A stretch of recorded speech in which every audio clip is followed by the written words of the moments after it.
¿Qué tal? Buenas tardes a todos los que nos escuchan y nos ven.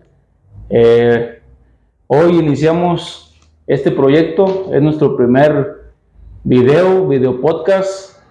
Esperamos que les guste. Este proyecto es encaminado a dar difusión a lo que viene siendo temas de la agricultura sustentable, dar a conocer historias. Entonces me da mucho gusto presentarles mi primer podcast, el primer archivo con una persona muy importante que es mi papá, y vamos a darle inicio al podcast. Esperemos que les guste, escúchenlo porque se va a poner muy bueno. ¿Qué tal? ¿Cómo estás, papá? Hola, hijo, buenas tardes. Pues ya habíamos prolongado este video, pero finalmente se pudo hacer. Pues siempre andamos ocupados, pero programándose, todo se puede. Sí, qué bueno que ya nos dimos el tiempo. Entonces, pa, me gustaría que te presentes con los que nos ven. Para los que no te conocen, un poquito de tu trayectoria, qué has hecho en torno a la agricultura, por qué te gusta a ti la agricultura. Yo sé que muchos ya te conocen, pero quiero que nos platiques un poquito sobre ti. Bueno, esto que me preguntas y esta invitación que me haces, me recuerda, yo siempre he convivido con ustedes, mis 3 hijos varones, más que con mi hija. Ya sabes que son ustedes 3 hombres y yo una mujer, y convivo con los 4.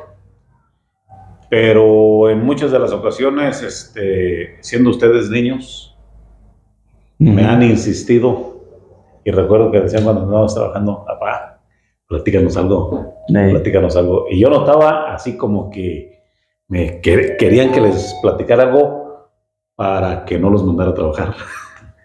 Para hacer tiempo. Sí, porque andábamos haciendo agricultura. Ahorita platicaremos de qué es lo que hacíamos y demás, pero me estoy acordando de esa situación. Mi nombre es José Jorge Suárez León. Yo me he definido que soy ingeniero agrónomo de profesión.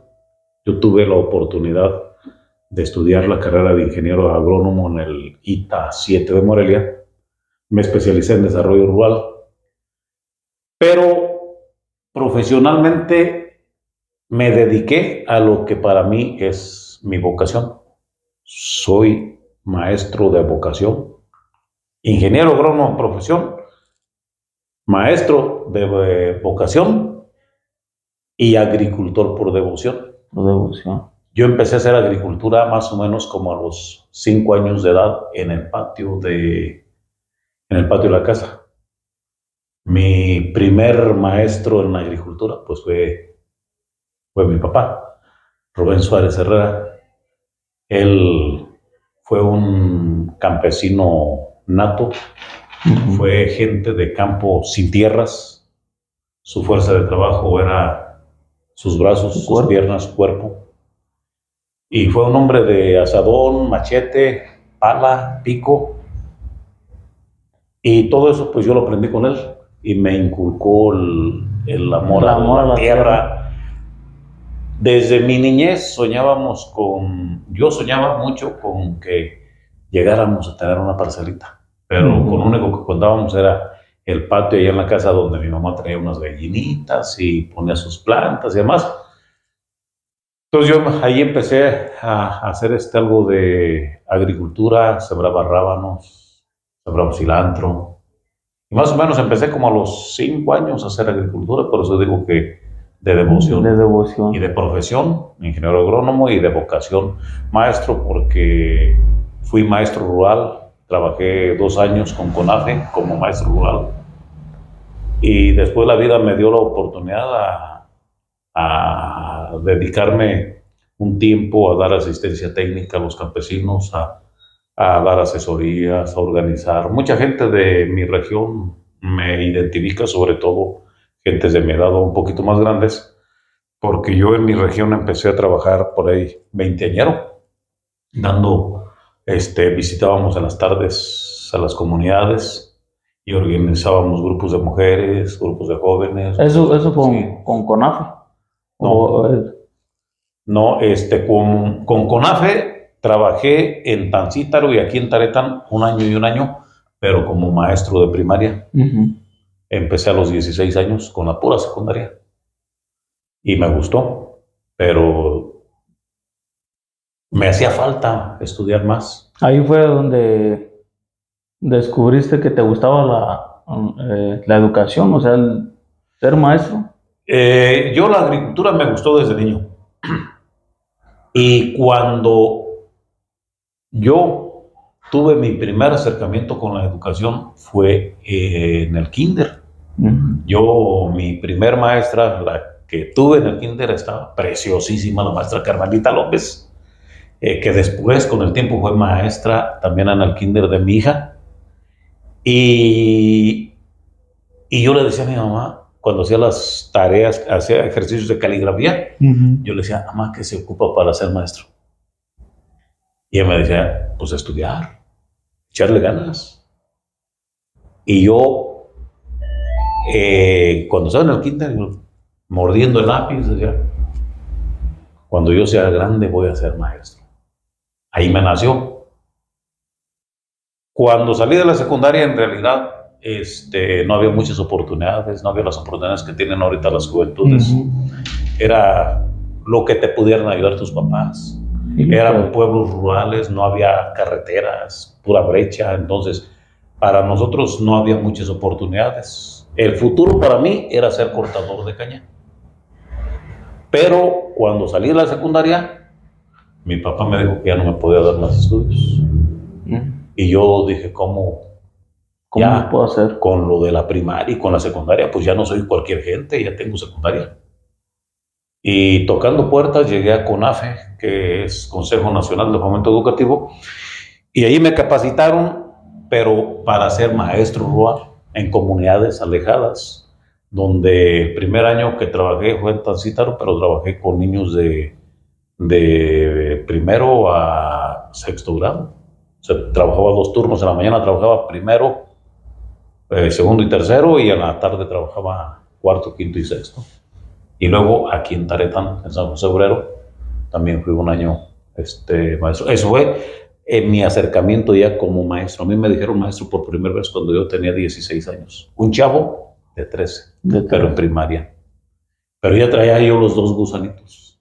La agricultura, que yo hacía agricultura de traspatio, y que me gustó. Pero a mí fue desde que mi maestra... Y luego conocí otros maestros que también para mí fueron un ejemplo, pero mi primer ejemplo fue la maestra Carmelita en el kinder.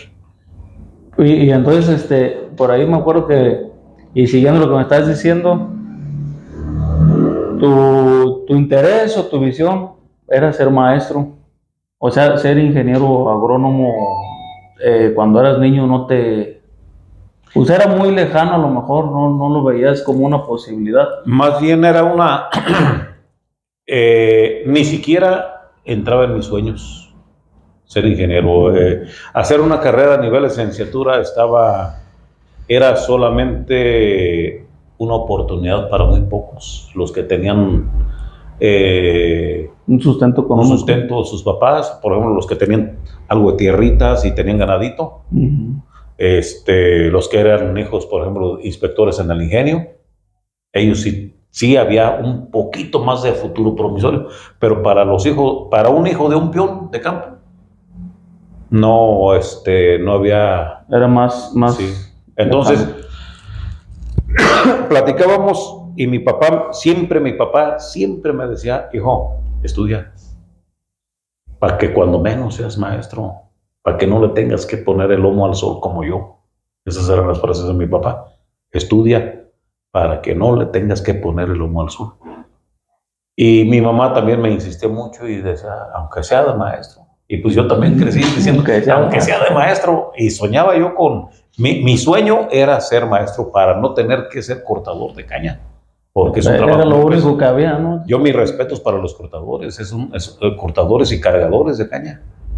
Levantar unos tercios de 70, 80 kilos y bien frijoleados. No, no me veía yo así, no veía futuro. Entonces, eso me reafirmó, yo creo, más mi vocación de ser maestro por necesidad. Era de todos una motivación, pues, de todos sacarle un poquito la vuelta, a tener otras posibilidades, a mejorar la situación en la que se vivía, pues, ¿no? Primero yo tenía bien claro que quería yo una oportunidad diferente. Y no fui un alumno muy brillante, pero no fui mal alumno en la primaria y la secundaria. Pero yo tenía bien claro que para mí la oportunidad de una vida diferente a la de mi papá era estudiar. Sí, estudiar. Entonces, con la pura secundaria le entré a CONAFE. Pero cuando me dijeron maestro, sentí bonito, sentí así como que cuando llegó ese muchacho de 13 años a saludarme una tarde lluviosa, después de llover como a las 6 de la tarde, en un ranchito que se llama Cúmbaro del municipio de Tancítaro.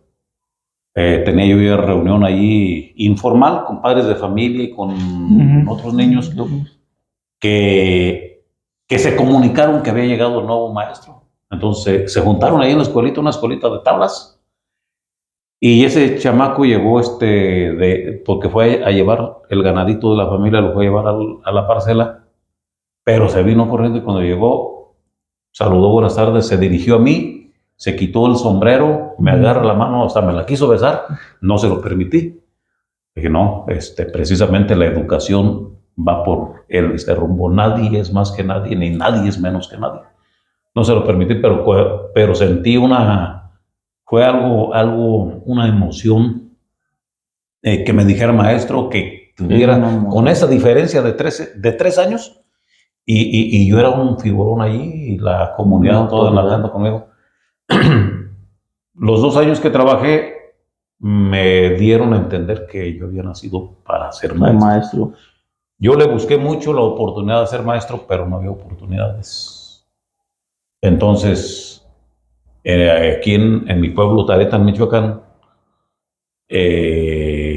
estaba una preparatoria, pero para estudiar la prepa, pero como técnico. Entonces, después de mis 2 años que estuve en CONAFE, yo dije, yo necesito seguir estudiando. O sea, la secundaria es muy poco. Y todavía con el sueño y el afán de ser maestro. Y yo dije, pues a lo mejor ya siendo técnico cañero, técnico agrícola, con especialidad en caña de azúcar, pues a lo mejor agarro chamba de maestro en una secundaria técnica. Pero ya pensaba yo como sí.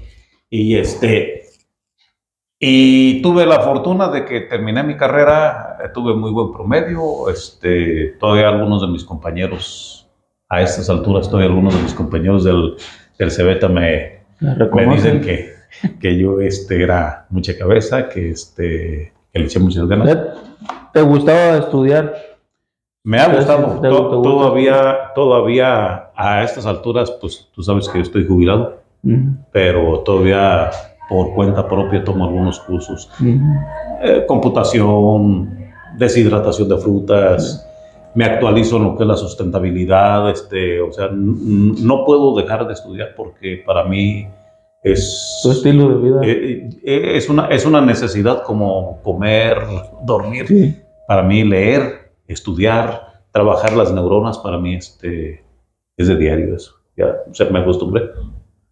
Pero cuando salí del Cebeta, lo que encontré fue la oportunidad de estudiar, de trabajar, porque saliendo como técnico volví a buscar chamba. Todavía no tenía yo ni en mente de, no, ingeniero, pues eso es solamente para los hijos de los que tengan las posibilidades. Y empecé nuevamente a trabajar como técnico, pero ahí fue cuando empecé a trabajar en un programa de educación no formal de la SEP, que consistía fundamentalmente en organizar campesinos, darles asesoría, seguimiento, cómo organizarse y cómo bajar apoyos. Brigadas. Eran brigadas de educación tecnológica agropecuaria. Me tocó fundar una en el municipio de Aquila, Michoacán. Estuve trabajando en Apaxingán, estuve trabajando en Paracho. Estuve unos días en Lombardía y un día me invitaron a trabajar, a darle vida a un departamento de vinculación con el sector productivo en la escuela donde yo estudié como técnico, que fue era Z89. Con el tiempo cambió a CBETA, pero originalmente cuando nació la escuela hace cerca de 50 años, nació como Z y nada más ofrecían 2 carreras, técnico cañero y técnico pecuario. Y cuando cambia a bachillerato, pues es cuando ya la tecnología había llegado y empezaron a ofrecer que la carrera de informática, y la de técnico agropecuario. Y entonces, de momento cuando trabajé como técnico, mi trabajo fue pero con campesinos. O sea, la vida me regresa al campo, pero ahora voy a trabajar con adultos, ya no con niños.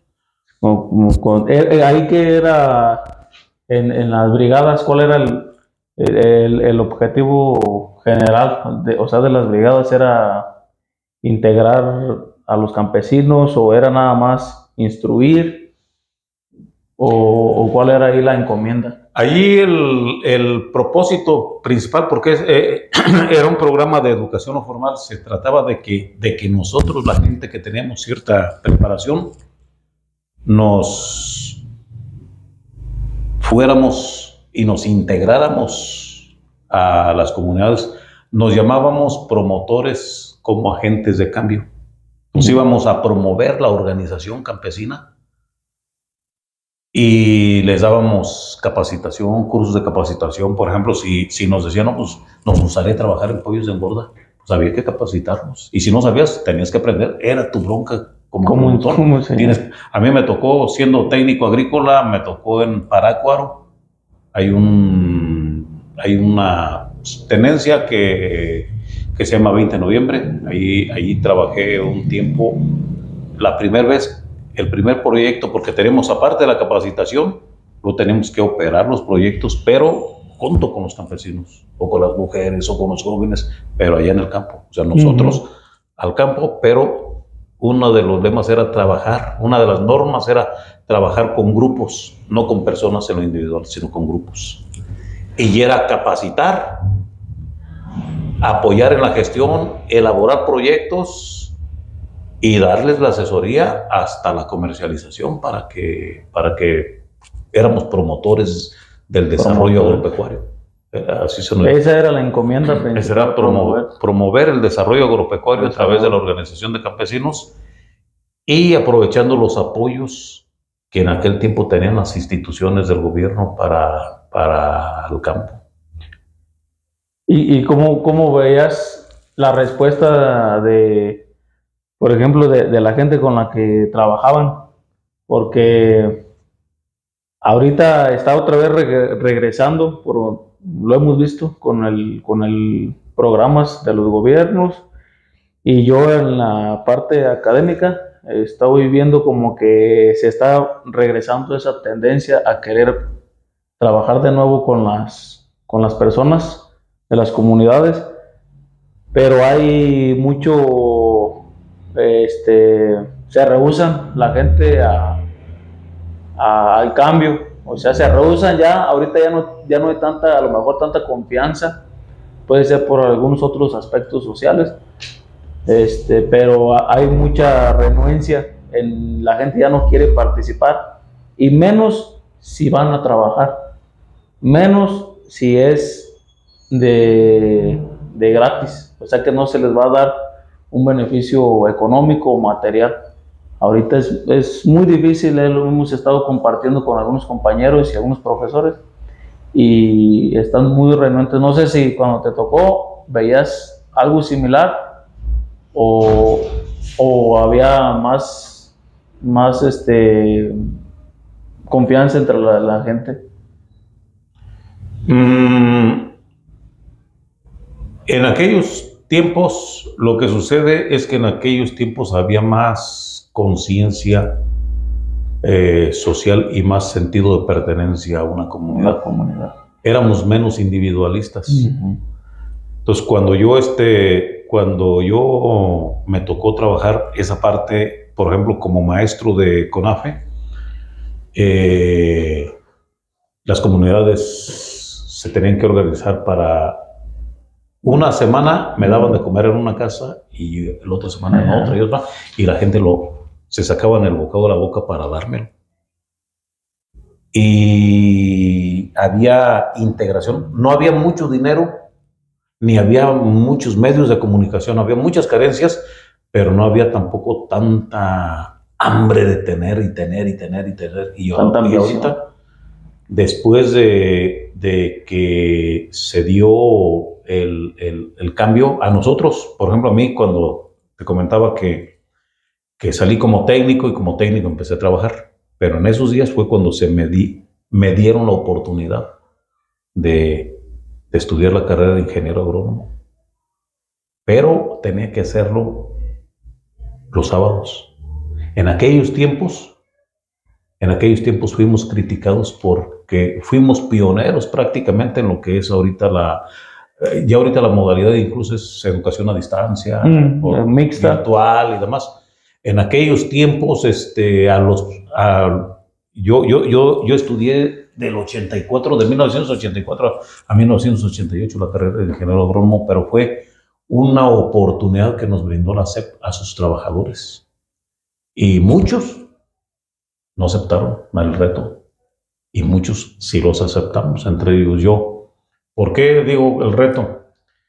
Porque como yo era trabajador de la SEP y ya estaba en el Cebeta, en la mañana tenía que presentarme a trabajar al Cebeta. ¿Y ya estabas dando clases o todavía seguías en esto de las brigadas? Lo trabajé en el Cebeta, ya cuando caí en el Cebeta, como a los 2 años me empezaron a dar clases y entonces me convertí de la noche a la mañana, siendo nada más técnico agrícola, egresado del Cebeta, me convirtieron en maestro de jóvenes y tuve que aprender el oficio haciéndolo.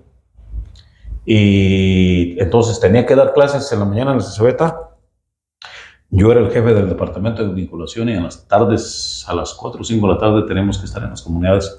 Había veces que veníamos a las 10 de la noche de las comunidades, pero eran otras las comisiones.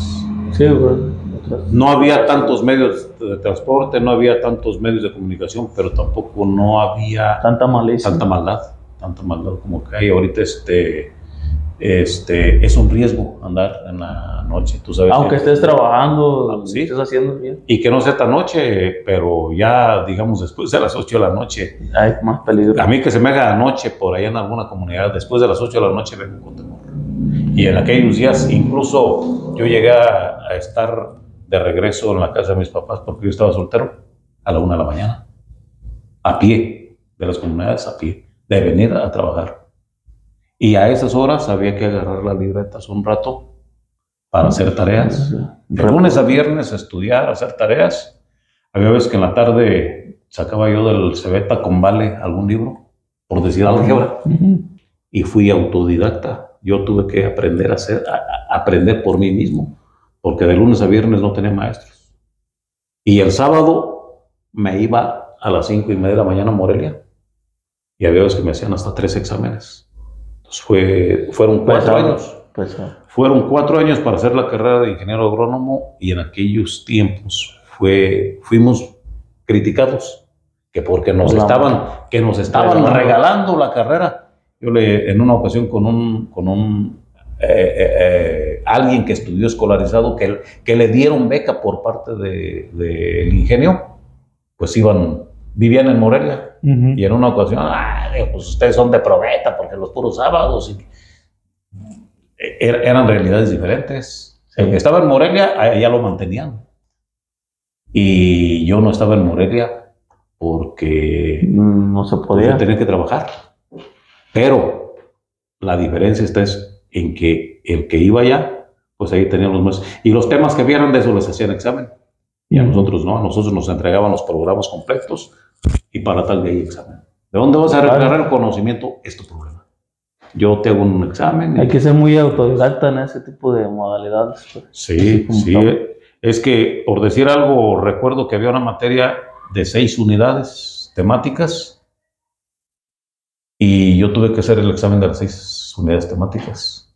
Mientras que este paisano del que hago referencia, sin dar nombres, comentamos y ellos vieron 4. O sea, el semestre les alcanzó para ver 4 unidades temáticas y sus evaluaciones fueron de las 4 unidades. De las 4. Y en mi caso, las evaluaciones fueron de las 6 unidades temáticas. Hay que aprendérselas todas, estudiarlas pues todo. Y entonces, pues, agenciarme libros, tener que comprar libros, invertir lo poquito que me pagaban, invertirlo en mi formación. Pero ya entonces me cayó el 20 de que puedo ser ingeniero. Con más entusiasmo. Y con la fortuna, yo siempre he dicho, no tengo anillos de graduación, no compré, a nivel técnico no compré anillo de graduación. Era anillo, lujo, ¿no? O anillo o el dinero de pasaje para irme a buscar chamba. Cuando salía técnico. Y cuando estuve en la carrera de ingeniero agrónomo, me compro el anillo o con ese dinero me sostengo, porque después tuve que pasar un diplomado y hacer unos trabajos para poderme titular. Y para mí era más importante, y no estoy arrepentido, para mí era más importante tener un título. Sí, ostento un título, sí tengo un título como ingeniero y tengo un título como técnico, pero no tengo anillos para demostrar que soy técnico. En la calle no puedo demostrar. Mejor el título. Y decías que ya estabas dando clase cuando estabas incluso ya estudiando. Sí, y aparte tenía grupos de campesinos trabajando. Y ya cuando empecé, o sea, esas primeras clases ya eran enfocadas a temas de la agricultura, alguna materia de agricultura. De mi perfil, yo soy yo creo que ahí hay veces como que digo, como que de todos modos ya traes un destino. Porque la vida me fue conduciendo desde niño acercado con la agricultura y con lo que ya te platicaba, la educación y demás. Pero cuando me dieron la oportunidad de dar clases en el Cebeta, aún siendo técnico nada más, técnico agrícola con la especialidad en caña de azúcar, o sea, técnico cañero, me dieron una de mi perfil, lo que yo hacía en el campo. Hubo una materia que llevaron algunos muchachos, se van a acordar, ya no tan muchachos, que les di clases de una materia que se llamó Metodología Agropecuaria para el Desarrollo. Pues, metodología agropecuaria para el desarrollo. No era otra cosa más que el método que aplicábamos nosotros, no era de lengua, lo aplicábamos en el campo para el desarrollo agropecuario, o sea, la organización de campesinos, elaboración de proyectos y todo eso. Me tocó, aún siendo técnico, pero por el trabajo que yo hacía, esa materia, dijeron, es perfil. Desde entonces dijeron, esta materia es perfil para los compañeros de vinculación. Y yo era el jefe del departamento de vinculación. Te cayó como anillo al dedo. Sí, y esa fue la primera. Y hablando a propósito de eso, es un tema que traigo por aquí anotado. Esa materia que te dieron y por tu perfil, pues te tocó a ti, pero tú traías una experiencia en campo que viene siendo empírica, un cierto conocimiento empírico, porque tú ya lo estabas trabajando con los campesinos o la comunidad. Y de todos modos estabas tú instruyéndote en la parte académica.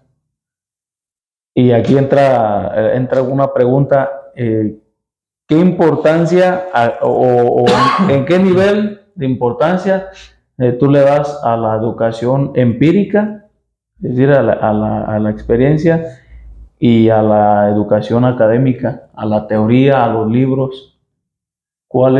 Para ti, cuál es primero, cuál es después, cuál es más importante y por qué?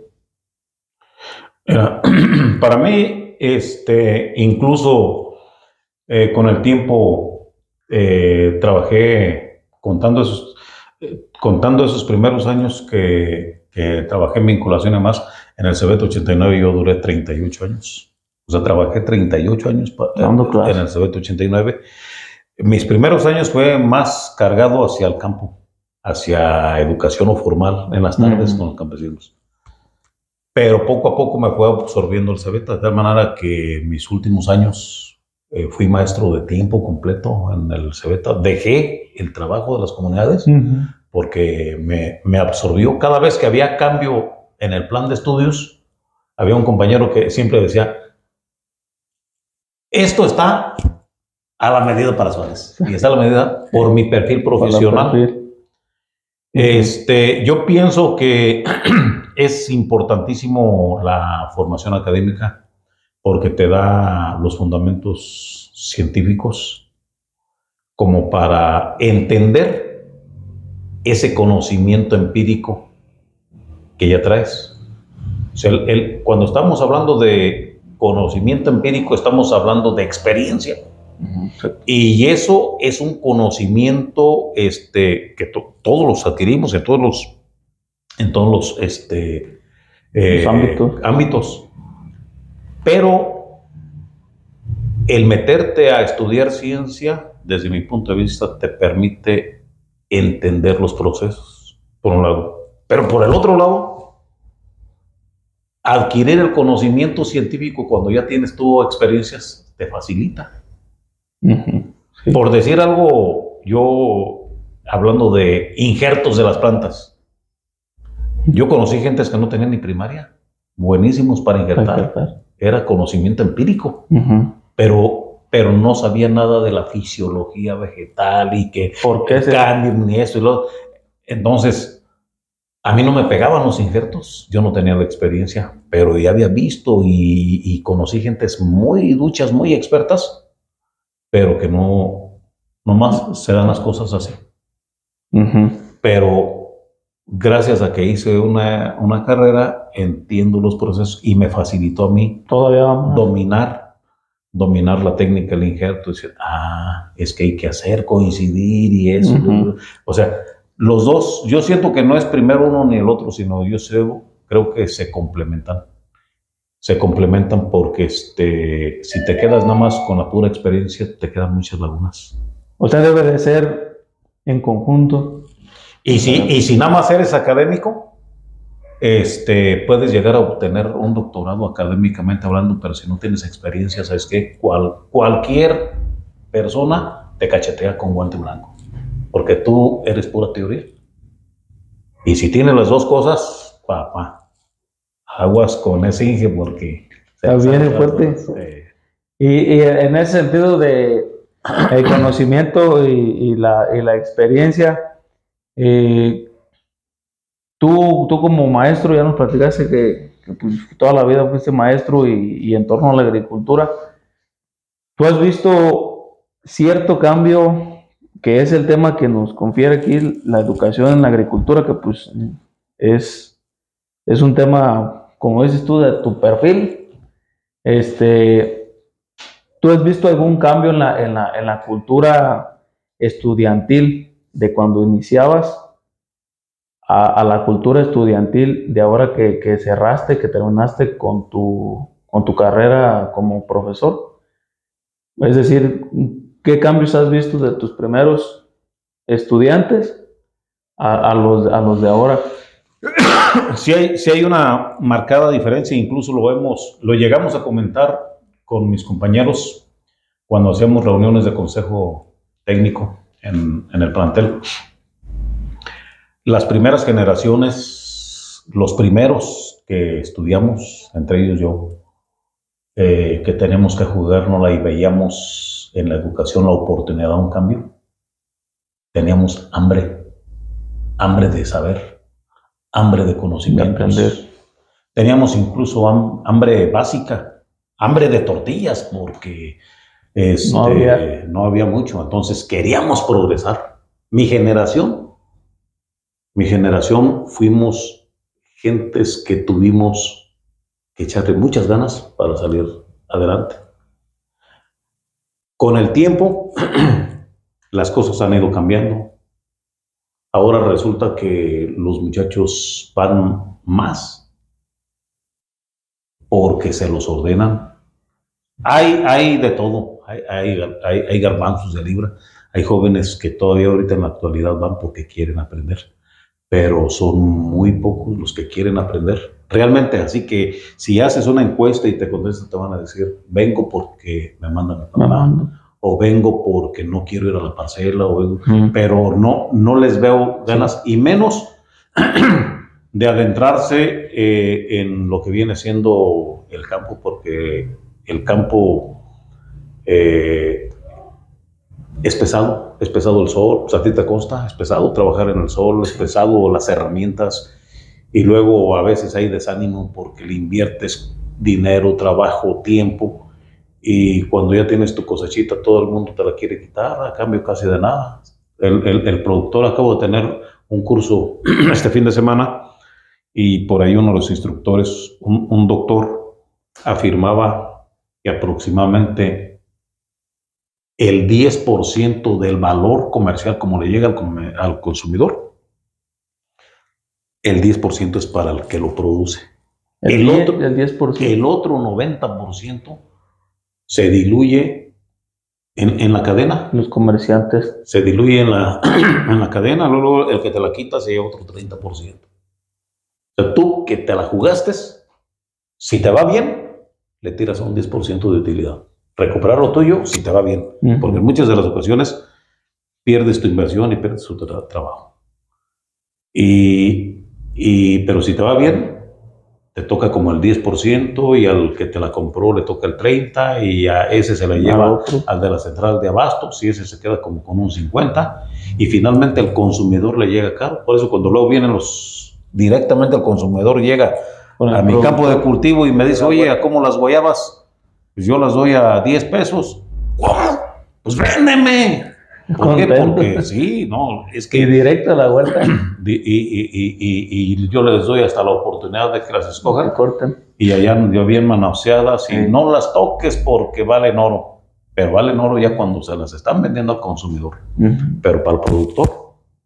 Y decía ese doctor, según nos presentó un cuadro y decía, en términos generales, no hablaba específicamente de un cultivo, sino decía en términos generales. El productor se queda con un 10%. Y los muchachos actualmente, pues ya hay muchos que están, que tienen vocación, sí, pero lo que tú me preguntabas, de acuerdo a mi experiencia, lo que... hay reducción de interés. Tienen menos interés y quizás tienen menos necesidad, porque pues mi papá me resuelve la mayor parte de las cosas, y si no me las resuelve mi papá, pues me dan beca. Aunque te saque 6, nomás con que esté inscrito en una escuela. Entonces, como que ahí hay algo que se debe de revisar. Creo que a los jóvenes hay que apoyarlos, pero hay que hacer un seguimiento de que realmente se aproveche ese apoyo para lo que está diseñado. Sí, porque se ha comentado mucho en este ámbito de la agricultura de campo, que realmente pues, los jóvenes no nos interesamos en continuar la labor de los antepasados, de los ancestros, que vienen siendo los padres, los abuelos. Ya los jóvenes ya no nos interesa, o a la mayoría ya no les interesa seguir, principalmente por eso, pues, de que ven que es mucho desánimo.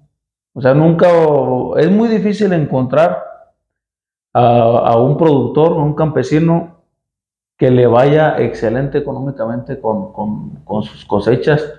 Y los jóvenes, yo veo que por las mismas redes sociales que ven realidades falsas, buscan todo el tiempo la ambición económica, lo material. Entonces se inclinan más hacia buscar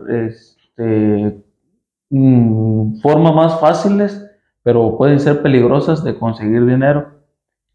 Y el campo ya no hay interés, o sea, ya no hay esa convicción, esa pasión de continuar trabajando los campos. Nada más, ahorita hace ratito estaba viendo que el 70% del área de la agricultura que se dedica a la agricultura en México son productores de menos de 5 hectáreas. Y pues tú y yo lo sabemos que realmente cultivar 1 hectárea o una tarea o 10 hectáreas es un dolor de cabeza, es un riesgo igual. Como te puede ir bien en 1 hectárea, te puede ir mal igual en 100 hectáreas. Hay mucho riesgo. Y es lo que yo he visto con los jóvenes con los que yo platico, que prefieren vender las tierras de herencia y mejor encaminarse hacia las ciudades y buscar otro estilo de vida. De plano, solamente los que no tienen una oportunidad de salir, pues son los que les toca quedarse a trabajar las tierras, pero muy pocos lo hacemos porque queremos, por convicción. Y no los culpo, pues, yo no los culpo porque yo he estado en esas situaciones. Me voy y trabajo y para darle de comer a mi familia no me es suficiente el trabajo de campo, tengo que buscar otros ingresos. Entonces yo creo que ahí también hay un fallo en el sistema, lo que veníamos hablando ahorita, de que no recibe realmente lo que merece el campo y el productor. No reciben lo que se merecen, que es una vida digna, cuando menos. Tener, no lujos, pero tener una vivienda digna, tener comida. Y yo siento que ese es un problema que deriva en eso, en la falta de interés en los jóvenes. Entonces, ¿cómo aumentar teniendo esos problemas? Y tú como docente, ¿cómo te dabas tú la tarea de transmitirles, así como tú nos transmites a nosotros el orgullo y las ganas, el interés de trabajar las tierras, como docente, como líder educativo, cómo transmites el amor al campo, a los jóvenes? Pero yo pienso que pues, son varias las situaciones que se dan ahí. Primera, yo llegué a afirmar y lo sigo afirmando, que no puedes enseñar lo que tú no sabes. Sí. Y por eso creo, me defino como maestro por vocación. Yo estaba seguro de que por la quincena yo no me tenía que preocupar. Le tocaba a mi patrón preocuparse, que era la SEP. Mi preocupación tenía que ser los muchachos. Y dicen por ahí que si el discurso convence, el ejemplo arrasa. Y ustedes, como mis hijos, saben bien que les echo discurso, pero les doy ejemplo. Mis alumnos, los que fueron mis alumnos, también puedo asegurar que vieron que lo que yo les decía, lo que yo les afirmaba, lo respaldaba con hechos. En muchas de las ocasiones, incluso compañeros, maestros, ingenieros como yo en mi centro de trabajo, se burlaban y me decían, mira, anda de macuarro, refiriéndose despectivamente, porque yo andaba metiéndole el cuerpo a la agricultura en mi centro de trabajo. No como mi fuente de ingresos, sino era mi trabajo, yo tenía que motivar. Entonces, ahí es donde debe de entrar, si eres maestro de vocación o nada más lograste escolarte a la nómina y eso te resuelve el problema, pero no tienes el interés de formar. Allí nos tocan como maestros. Como papás, yo siento que también hay una equivocación, porque en muchas de las ocasiones queremos, aún teniendo parcelitas.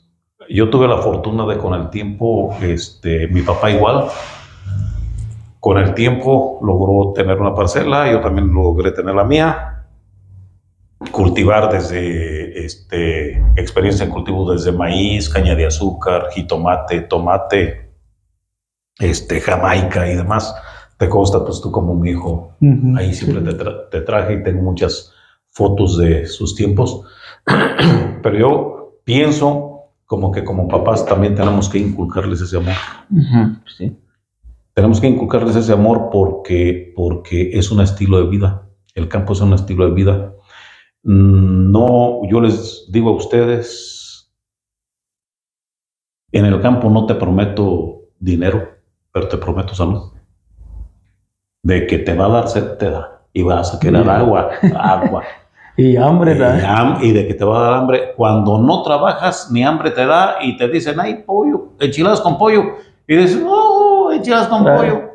Y en cambio, cuando andas bien trabajado, ay, frijolitos de la olla calientitos, ay, papá, de aquí soy, y con un chilito de amor.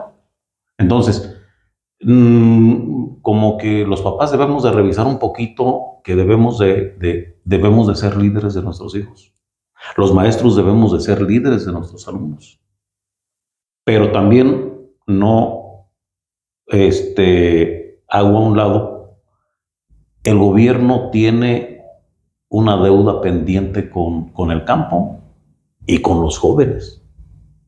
Nuestra mayor riqueza, yo siempre he afirmado, la mayor riqueza de nuestro país son los jóvenes. Debemos de apostarle a los jóvenes. Pero si en lugar de enseñarlos a trabajar, los enseñamos a recibir, a estirar la mano, a recibir la beca, a que mi papá me mantenga, estamos equivocados y les estamos echando a perder la vida. Sí, porque no hay esa motivación de querer conseguir. No, porque es más cómodo,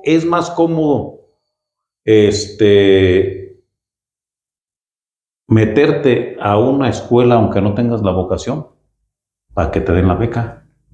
Sí. Es más cómodo, no tienes que asolearte y te va a llegar la beca. En cambio, tenértela que jugar en el campo, como nos la jugábamos nosotros. Yo llegué a cortar caña de azúcar, yo llegué a cargar, yo hice plantadas de caña, yo fui cañero 20 años. Y obvio que debemos de echar mano de lo que es la tecnología, debemos de aprovechar, pero yo creo que donde el gobierno nos está debiendo es en apoyos. Directamente. Está mal entendido cuando dicen que darle al campesino es paternalizar. No, ese es un asunto de justicia social. No es de paternalizar, sino un asunto de justicia social. Debe haber un reparto más equitativo, debe haber más oportunidad para que nuestros hijos se arraiguen en nuestra casa y no tengan que ir a arriesgar su vida a Estados Unidos o a otro país. Para que nuestros hijos quieran estudiar para servirle a su propio pueblo y a su propia familia y no decir, pues ya estudié, pero ahora quiero que me pongas un consultorio en Morelia o en Uruapan. Allí creo yo que ya nos rebasa la responsabilidad de los padres de familia. El gobierno nos debe de estimular, de otra manera. No es con dádivas, sino con asuntos de justicia social. Es injusto que tú como agricultor te la juegues haciendo la inversión, metiendo trabajo, y que cuando te llega la cosecha, si es que la logras, te queda el 10% de utilidad. A mí se me hace injusto. Entonces, hasta tú te desanimas. ¿Y cómo motivas a que tu hijo aspire a quedarse con lo tuyo? No, o sea, es que dijo el hijo de un amigo, cuando le dijo, hijo, esto que ves, ¿dónde va a ser tuyo? Pues eres el único hijo que tengo, va a ser para ti, ¿qué vas a hacer con ella? No le dijo lo que tú piensas, y la Cheyenne, papá, no. Le dijo, no, cuando sea mía, las voy a vender, yo para qué las quiero. Para comprar la Cheyenne. Sí, o sea, eso le dijo porque no es fácil el trabajo del campo. Entonces allí como que el gobierno no que nos dé, sino que se preocupe porque haya justicia social. Yo así le llamo justicia social. Sí. Y en términos, bueno, ya ahorita nos dices algo de tu punto de vista. En términos generales, tanto sociedad como gobierno, como el área empresarial de México, ¿tú qué rumbo desearías o te gustaría ver en México en torno a la agricultura? Es decir, ¿cómo te gusta? ¿Cómo sería, por ejemplo, estás diciendo, el gobierno nos está debiendo incentivos a los productores? Debe de haber más posibilidades para que el productor gane y empezar a echar a andar la maquinaria económica desde el campo y que no sea a lo mejor colateral con becas a jóvenes, que está muy bien, pero hay que dar seguimiento, así como dices, hay que dar seguimiento a los jóvenes de que ese dinero realmente lo utilicen y lo aprovechen de una forma sana. Pero en términos nacional, una sociedad, ¿cómo debe de trabajar para que la agricultura sea sustentable? Pues mira, es lo mismo y es a lo que voy. Por decir algo, yo no lo veo como paternalismo que se les dé becas a los jóvenes, pero debe de haber. Recuerdo que cuando yo fui maestro de CONAFE, había un juego que hacíamos, y yo no sé si a ti te tocó un juego que se llama Si me das, te doy, donde le tapaban los ojos a dos personas con una venda y por decir un plato de comida, pero tú me das y yo te doy para el vendado, entonces los embarra. Entonces, es una analogía. Yo creo que si me das, te doy, debe de ser una situación de que si me das resultado como estudiante, te doy. Y ¿sabes qué? Te voy a dar hasta el doctorado, papá, porque le echas ganas. Si me das, te doy. O sea, dame el resultado. ¿Qué espero de ti? ¿Eres estudiante? Dame ese resultado. Hay apoyo. ¿Me das resultado? Hay apoyo. En el campo yo pienso que debe ser lo mismo. Si me das, te doy. Igual, obvio, debe haber un seguimiento. Así como nosotros trabajábamos en la educación no formal y organizábamos campesinos y éramos que los promotores, yo creo que debe de haber por parte del gobierno gente que haga seguimiento, o sea, promotores como agentes de cambio. ¿Cómo? En cada comunidad alguien que asesore, que vea, que siga, que ¿sabes qué? Este señor está dando resultado. En muchas de las ocasiones, el que tiene la tierra genera el empleo y es el que le queda menos. Sí. Entonces, ¿qué pasaría? Yo he llegado a soñar. Para mí soy productor, yo produzco guayabas. Cuando yo empecé a producir guayabas, que las vendíamos nada más aquí en lo nacional, recuerdo que había un programa de sanidad vegetal para el combate de la mosca. Eran recursos del gobierno. También los productores le entrábamos juntos. Hoy, al menos en la zona centro de Michoacán, los guayaberos no lo estamos jugando solos. Ni el gobierno municipal, ni el gobierno del estado, ni el gobierno federal le están apostando, le están metiendo pesos.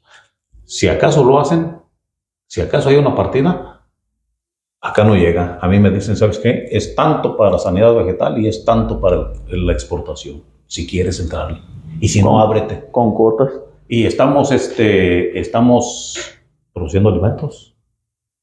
Entonces yo creo que con un seguimiento, sea en grupos o sea en personas, pero con un seguimiento deben decir, está produciendo guayabas, está generando riqueza y está generando empleos. ¿Cuántos trabajadores traes? No, pues que traigo 3. ¿Sabes qué? El 7º día se lo pagamos nosotros. No para mí, para el trabajador. Pero en el momento en que me ayudan con lo del 7º día, pero resulta que hay que darles su sueldo, hay que estimularlos, hay que mocharse con las organizaciones, hay que mocharse con todo el mundo, y a estas alturas nos traen en la mira de que debemos de asegurar a los trabajadores. No da. La realidad es que no da, y menos para los que somos poquiteros como yo. Sí. Y la mayor parte de los agricultores del país somos poquiteros, de poquita tierra, poquita producción.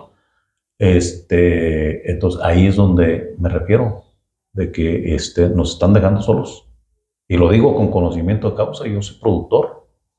Ya estoy jubilado, pero tengo que trabajar, porque mi pensión, mi derecho a pensión durante mis 38 años de servicio, me cobraron en salarios mínimos y la pensión me la dan en un más. Qué gran ayuda me dieron, pagándome el sueldo.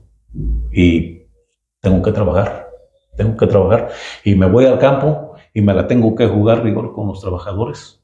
¿Y ahora pero yo no cobro.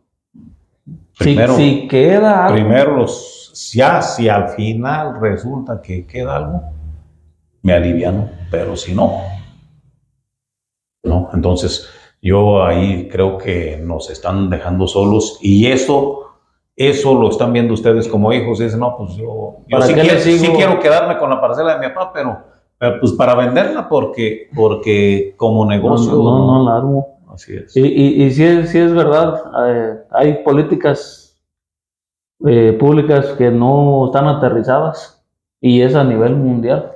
Y por ejemplo, hablando de localmente, yo he visto mucho ese caso. Pues mucha gente, o espero la gente que nos ve, si nos ve gente de Tomendán, ellos saben bien, yo he visto este fenómeno, que sé que pasa en muchas otras localidades, pero Tomendán es un ejemplo. Yo lo que he visto es, las familias viven del campo, tienen sus parcelas, tienen huertas de guayaba principalmente, algunos aguacate, algunos otros cultivos, pero los jóvenes de esa localidad están migrando. La mayoría de los jóvenes de mi edad, más chicos, que sus papás tienen tierras, están migrando principalmente a Estados Unidos y están descuidando las tierras. Principalmente porque yo veo que si mi papá ya la trabaja, no va a sustentar lo de él y lo mío. Porque tenemos poco o porque no es redituable. Pero ese fenómeno es lo que tú estás diciendo, pues no permite que los jóvenes agarremos el cariño a las tierras. Mejor allá andan sufriendo, batallando y no hay ese incentivo por parte del gobierno de que hay que trabajar en casa, hay que seguir las tradiciones y mejorarlas, y de eso se debe de encargar el gobierno, de hacer el seguimiento, como tú estabas pues diciendo. Mira, yo precisamente, con esto que dices, yo creo que hasta coincide, si me entiendes, a lo que yo me refiero. La verdad es que el campo es muy noble, la gente del campo es muy noble. Yo te decía, algunos que nos decimos maestros, estamos equivocados porque no tienen la vocación. Deben ser maestros los que tengan la vocación. Debe ser vocación. Vocación. El maestro. El padre de familia, yo decía que el padre de familia, algunos padres de familia están equivocados porque no inculcan. Pero otros quisieran inculcar y con lágrimas en los ojos ven que sus hijos tienen que partir incluso hacia otro país porque pues el pedacito de tierra no se estira. Lo más que puedo decir, pues mira, te puedo dejar un lotecito para que hagas casa, ve y trabaja y ven, pero se quedan con el corazón oprimido y con lágrimas en los ojos. ¿Y cuánto? Aquí en nuestra región, ¿cómo hemos visto últimamente de pérdidas de vidas de jóvenes que se van detrás de un sueño precisamente con la intención de hacer mi casita, a comprarme un pedacito de huerta para quedar, o sea, cierto arraigo? Entonces, eso otros lo ven, no se van, y ahí es donde hablo yo precisamente de justicia social. A mí me ha tocado, así como mencionas a Tomendán, yo me meto a Tomendán, Purísima, San Vicente, El Guayabo, Rancho Seco, toda la región, y veo la mayor parte de mis paisanos, los veo cansados, los veo cansados y mal comidos. Y en muchas de las ocasiones, algunos por ejemplo, ya de mi camada, ya no pueden trabajar, pero tienen que trabajar. ¿Por qué? Porque su pensión no les alcanza. El que tiene pensión. Ahora imagínate El que no tiene pensión y anda allá arriba de los 60, y que tenemos mucha gente, y no nomás aquí en la región, sino es en el país, y no es en el país, es en el mundo. Pero en nuestro país dicen, ¿sabes qué? No quieres cambiar el mundo, cambia en tu región. Yo veo mi región y la mayor parte de la gente, Taretan es pueblo de trabajadores. Taretan, la gente a las 5 de la mañana ya anda para arriba y para abajo. A las 10 de la noche todavía, y si no andas en la parcela, pero ya estás en la casa ya pensando en lo que vas a hacer mañana. Y ves a la gente, les ves que traen, el domingo traen los zapatos con el que anduvieron en la semana, y los ves con la misma ropa casi todo el año. Algunos los ves casi con la misma ropa todo el año. No alcanza. Y algunos jóvenes se tienen que ir. Entonces ahí es donde digo, no debemos de hablar de paternalizar, pero sí de hacer justicia. Y hacer justicia es allí los gobiernos, Lolo, cuando hay una enorme diferencia, hay dos Méxicos, el México de los pobres y el México de los que andan sobraditos. Y muchos de los que andan sobraditos son de los que ocupan puestos y andan hasta de chapulines. Ahorita hay campañas y andan de chapulines. Ese lo conocí en X partido y anda en o sea, le andan buscando, pero no se la vienen a jugar acá. No se la vienen a jugar. Entonces, y el que se la anda jugando acá no tiene tiempo de voltear para otro lado. Y entonces los hijos se convierten en hombres o en mujeres y tienen que solventar sus propias necesidades y sus propios compromisos, porque luego ya tienen también hijos. Entonces les toca buscarle y está difícil. Entonces, y yo creo que sí se puede, y yo he pensado eso de si me das todo, no, para que haya un resultado. Dame un resultado como estudiante, dame un resultado. Y aquí hay para que le des hasta el doctorado. Como campesino, ¿cuáles son las necesidades? Vamos trabajando las necesidades alimentarias de nuestro país. Primero, vamos produciendo lo que comemos. Pero dices que produce maíz. ¿Pero qué pasa aquí? Los compañeros que siembran maíz lo muelen para venderlo como alimento para los animales, porque es más negocio vender el maíz para los animales, molido con todo y rastrojo, que venderlo para las tortillas. Sí. Porque te lo pagan muy barato. Entonces, no sacas ni siquiera lo que invertiste. Es trabajar para dormir cansado. Nada más. Entonces, con qué amor, y luego con los problemas del cambio climático, con qué ganas muchas plagas y muchas enfermedades, y que no llueve, y que te llovió de más, y que ya espera la cosecha, y cayó granizo, o sea, nos la estamos jugando. ¿Y quién se la juega conmigo? Pregunto yo. Produzco guayabas. A mí, te consta que yo he perdido cosechas completas por granizo. Sí. Y en otros lugares hay compañeros que han perdido cosechas completas por falta de agua. Y en otros lugares hay por exceso de agua. O porque ya cayó una borrasca. A mí en la huerta que tengo dos veces quise hacer módulos de inocuidad. Y 2 veces me lo ha destruido los vientos. Y eso que aquí no es una zona de vientos. Sí. ¿Y quién se la juega conmigo? Nadie se la juega. Entonces, pues se va a llegar el momento en que me canso y ustedes como mis hijos dicen, no, pues es lo que estoy viendo con mi papá y yo no quiero.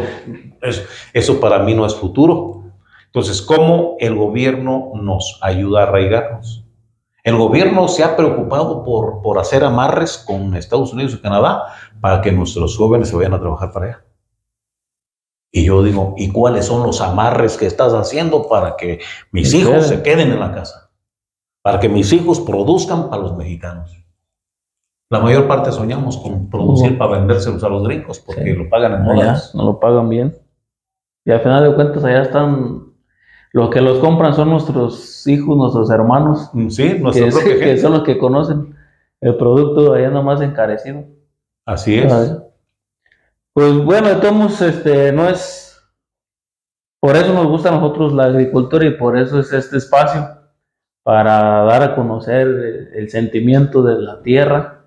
Es lo que yo he estado tratando de comulgar. Tiene el campo es bonito, Es un estilo de vida muy bonito. A mí me gusta y tú ya nos estás compartiendo que también. Tú como, vamos a futuro, en 10 años, ¿cómo te gustaría o cómo lo ves a cómo lo estás viendo actualmente la agricultura y, y la educación, esa relación? ¿Tú cómo la ves? ¿Cómo logras que va transicionando? Una cosa es cómo me gustaría y otra cosa es cómo la visualizo. A mí me gustaría, así como digo, debe de ser algo más justo. Si por decir algo obvio, quien estudió, quien se quemó las pestañas, debe de ganar más. Pero debe de haber salarios, por decir algo, acá en el campo, tú sabes que aquí en el campo, y esta es una zona de privilegio, porque aquí tenemos hermanos chiapanecos, que para ellos aquí es otro mundo, sí, porque vienen a ganar dinero a Taretan. Cuando traemos sueldos de 300, 350 pesos diarios, y 300, 350. Yo ahorita, en la actualidad, yo considero que mínimo un trabajador del campo, un peón como fue mi papá, ahorita debe de ganar cuando menos 500 pesos. 500. Entonces le está haciendo falta para que solvente sus necesidades, como lo dice la Constitución. No lo digo como dice la Constitución, y como lo dice la realidad, para solventar necesidades. Sí. ¿Cómo es posible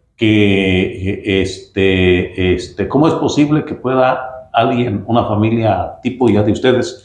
En mis tiempos las familias tipo eran 4, se consideraba como promedio el matrimonio más 4 hijos. Antes eran que el matrimonio y 6 hijos. Ahorita estamos hablando del matrimonio y 2, y quizás dentro de un poco el matrimonio y 1, y más después van a decir, ¿sabes qué? Ni matrimonio. Ni matrimonios, pues, ¿sabes qué? Mantente tú y yo me mantengo, y ya el día que quedáramos dormir juntos ahí nos echamos un telefonazo. Sí, pues ya casi está. 100 hijos. Precisamente porque está difícil darles alimentación, vestido, calzado, salud, o sea, atención médica, acceso a la diversión, algún paseo y demás, todo eso, con 300 pesos, bien matado, de lunes a sábado, porque en el campo son de preferencia a veces hasta los 7 días de trabajo, por 300 pesos. Entonces, si trabajas los 7 días, que no tienes descanso, son 7 por 3, 21, 2100. Y a lo mejor se oye mucho, 2100, se oye mucho, pero vete y te metes a cualquier tienda, sea de jitomates, de chiles o sea de abarrotes, y se te diluye el dinero. Y sales con la cartera vacía y la canasta que llevabas también semivacía, no se llena. Entonces, hace falta un poquito más. Yo además le veo, ya lo veo al tiempo, definitivamente siempre, y no puede estar divorciado la educación, la educación y la producción de alimentos no pueden estar divorciados. Porque si algo nos puede ayudar a ver de una manera sustentable la producción agropecuaria, es la ciencia. O sea, que nos haga entender a la gente que algunos métodos, te consta que hemos ido a ver huertas de algunas amistades, y hacen un abuso en el uso de pesticidas, desde fertilizantes químicos, insecticidas, o sea, todo lo que termina en SIDA. Los campesinos le avientan, pero le avientan como que si fueran candidatos en campaña. Entonces, le estamos ofreciendo al mercado guayabas, más bien, yo he dicho, veneno con características de guayaba, o con características de mango, con características de maíz, o sea, ofrecemos. Ahí hay que ponerle atención, y lo que nos puede es la ciencia, nos puede ofrecer alternativas. Aparte, el estudio nos puede ayudar a hacer entender a las nuevas generaciones de campesinos que debemos de hacer una agricultura más sana. Y yo creo que por ahí se está empujando, pero va muy lento. Va muy lento porque luego resulta que ya acá la realidad te gana cuando tú tienes lo que decimos, tienes media hectárea y inviertes un billetillo allí y le metes, por decir algo, maíz, Sí. que sea maíz. Y cuando lo siembras y ves que aún no te retiras, cuando ya andan las plagas o por ejemplo, los cuiniques sacándose el maíz. Sí. O, Tienes que hacer uso de... o cuando empieza a germinar y que ves que ya andan por ahí algunas plaguitas comiéndose los cogollos. O como cuando está germinando y resulta que ya tiene más de 15 días que no llueve. Sí. Entonces, lo que nos puede ayudar es la tecnificación del campo. Tenemos que saber aprovechar de manera más racional los recursos, agua, tierra. Tu tierra cada día debe ser mejor. Y no degradarla. Uh-huh. ¿Y cómo? Pues tienes que voltear los ojos a las alternativas que hay, que no son tan empíricas. Ahí se le está metiendo ciencia a lo que viene siendo la elaboración de compostas, de bioles, de foliares, a partir de desechos y demás. Por ahí va la cosa. Veo a futuro que la misma humanidad va a hacer... A forzar que se cambie. Que se cambie. Porque todos los días hay gente que nace y nada más dime quién no come. Entonces queremos comer y se va a tener que llegar el que diga, ¿sabes qué? Pues yo aquí tengo un kilito de maíz que me sobra, pero ¿quién da más? Entonces, si los gobiernos no se preocupan porque yo no solamente produzca mi kilo y el kilo que voy a tener de más, sino si es posible menos. Ahora estamos reduciendo porque en las mismas parcelas ya la estamos subdividiendo y estamos haciendo ranchitos. Entonces ese pedacito donde pusimos la casa ya no va a producir. Uh-huh. Ese va a generar desechos. Y va a solicitar más alimentos. Y sí, porque es otra familia. Sí. Entonces está creciendo la población, se está reduciendo el área de producción de alimentos. Entonces, ¿cómo le vamos a entrar con ciencia y tecnología? Y eso no lo da el estudio. Pero, no debemos de descuidar también la parte de la experiencia. Sí. Pues está muy interesante el tema. Ya empezaste otro, que es la sostenibilidad y la agricultura sustentable, pero yo pienso que es un tema también grandísimo y que también pues eres experto. Ahorita pues me da mucho gusto que hayamos tenido la plática. Hay muchos temas, se me hizo muy rápido, pero me gustó. Ya a lo mejor en otro momento me gustaría platicar algo ya específicamente de la agricultura sustentable y cómo tú la has adoptado. Me da mucho gusto y muchas gracias por ser mi acompañante y pionero en este proyecto, que esperemos que dé buenos resultados y que le guste a la gente que vaya a ver este video. Y pues darte las gracias por estar aquí. Pues sí, yo te las regreso, ¿verdad? Porque aquí yo creo que de alguna manera se están conjugando, aparte de que somos papá y hijo, sí. Somos tocayos, compartimos, aparte del nombre, visiones, compartimos proyectos incluso. Yo creo que es importante precisamente que no perdamos esa relación los papás. Si alguien nos debe recomendar, estemos siempre presentes con nuestros hijos y también aprendamos de ellos porque tienen mucho que enseñarnos. Yo creo que si hay la oportunidad, pues podríamos seguir no solamente hablar de sustentabilidad, sino pudiéramos hablar de sustentabilidad, podríamos hablar de biodinamismo. Hay temas, incluso pueden ser hasta temas tan específicos como, por ejemplo, cómo me fue cuando fui productor de jitomata. De tomata, no tomata. Esa es una buena experiencia. Sí, porque, y ustedes han sido parte, tienen ya ustedes, mis hijos tienen muchas vivencias, sí, porque desde niños siempre hemos estado juntos. A veces a jalón de greñas, pero... Y aquí andamos, y bueno, sí, va. A tus órdenes. Muchas gracias. Sale, pues muchas gracias, espero que les haya gustado.